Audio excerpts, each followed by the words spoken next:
ನಮಸ್ಕಾರ ಸ್ನೇಹಿತರೆ.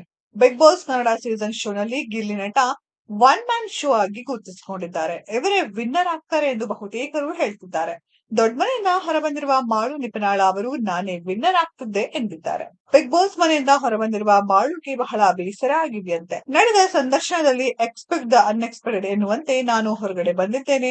ನಾನು ಅಲ್ಲಿ ಇದ್ದಿದ್ದರೆ ಟಾಪ್ 5 ಒಳಗಡೆ ನಾನೇ ನಂಬರ್ 1 ಬರ್ತಿದ್ದೆ ಎಂದು ಅವರು ಸಂದರ್ಶನದಲ್ಲಿ ಮಾತನಾಡಿದ್ದಾರೆ.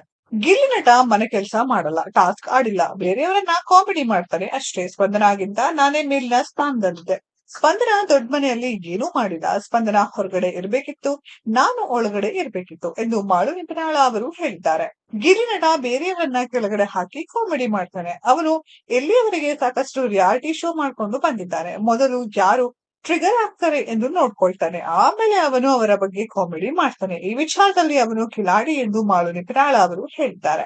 ಗಿಲ್ಲಿ ನಟ ಆರಂಭದಲ್ಲಿ ಅಶ್ವಿನಿ ಗೌಡ, ರಿಷಾ ಗೌಡ, ಧ್ರುವಂತ್, ರಾಶಿಕಾ ಶೆಟ್ಟಿ ಜೊತೆ ಜಗಳ ಆಡಿದ್ರು.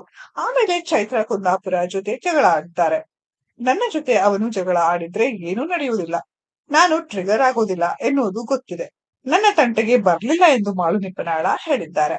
ಗಿಲ್ಲಿ ನಟ ಮನೆ ಕೆಲಸ ಮಾಡದೆಯೇ ಕ್ಯಾಪ್ಟನ್ ಆಗಿದ್ದಾನೆ. ಕ್ಯಾಪ್ಟನ್ ಆದ್ಮೇಲೆ ಮನೆ ಕೆಲಸ ಮಾಡೋದು ಇರೋದಿಲ್ಲ ಎಂದು ನಾನು ರಘು ಅವರು ಕಾಮಿಡಿ ಮಾಡಿದ್ದುಂಟು. ಗಿಲ್ಲಿ ನಟ ಟ್ರೋಫಿ ಗೆದ್ದರೂ ಕೂಡ ನಾನು ಅದನ್ನ ಒಪ್ಪೋದಿಲ್ಲ. ಗಿಲ್ಲಿ ನಟ ಅವರ ವ್ಯಕ್ತಿತ್ವ ಇಲ್ಲ, ಹೇಗೆ ಬಿಗ್ ಬಾಸ್ ಗೆಲ್ತಾರೆ ಎಂದು ಪ್ರಶ್ನೆ ಮಾಡಿದ್ದಾರೆ. ಸ್ನೇಹಿತರೆ, ಮಾಡು ಅವರ ಈ ರೀತಿಯ ಮಾತಿನ ಬಗ್ಗೆ ನಿಮ್ಗೆಲ್ಲ ಏನಿಸುತ್ತೆ ಕಮೆಂಟ್ ಬಾಕ್ಸ್ ಅಲ್ಲಿ ಕಮೆಂಟ್ ಮಾಡಿ.